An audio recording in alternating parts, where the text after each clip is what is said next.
Одоо миний ярих гэж байгаа Astral Projection техник болохоор Ryan Cropper гэдэг залуугийн YouTube channel дээрээ тавьсан бичлэгнээс яг тайлбарлаж байгаа. Тэгээд Ryan Cropper болохоор өөрөө яг боддоор ингээд Astral Projection хийгээд маш олон зүйл үзсэн. Тэгээд тэрнийхээ талаар яг нэлээд спиричуал талаас нь бас нэлээд гоё тайлбарладаг.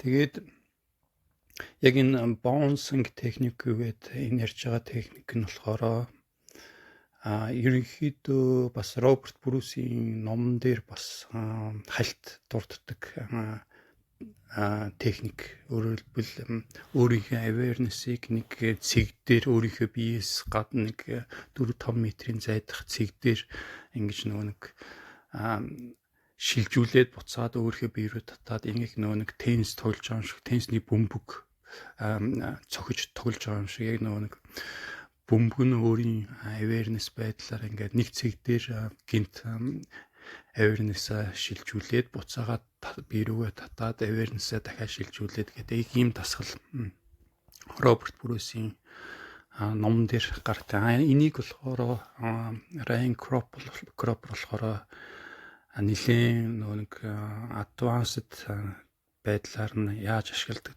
тухайгааг тайлбарлсан. Өөрөөр хэлбэл яг Роберт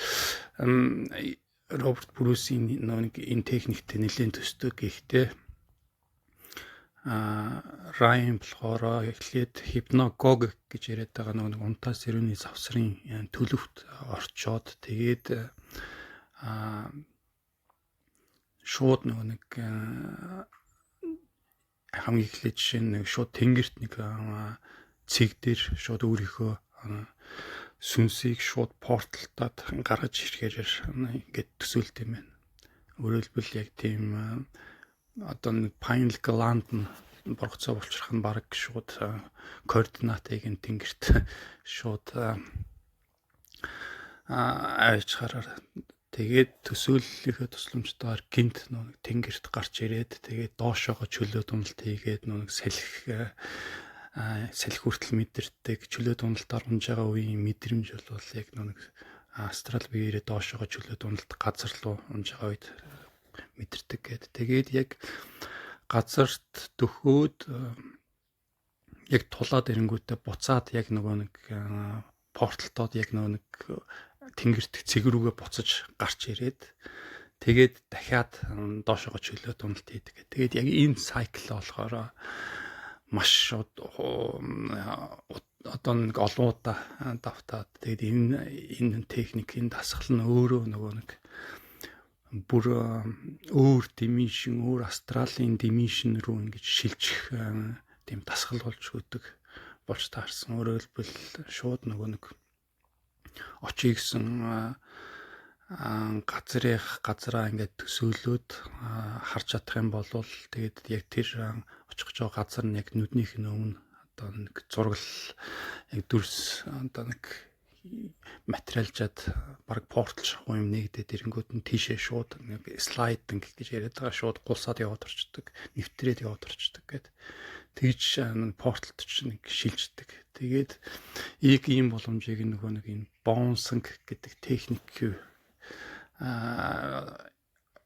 ашиглаад нэг байнга дасгал хийсээр хагаад яг ийм нэг шилжих боломжтой болдог.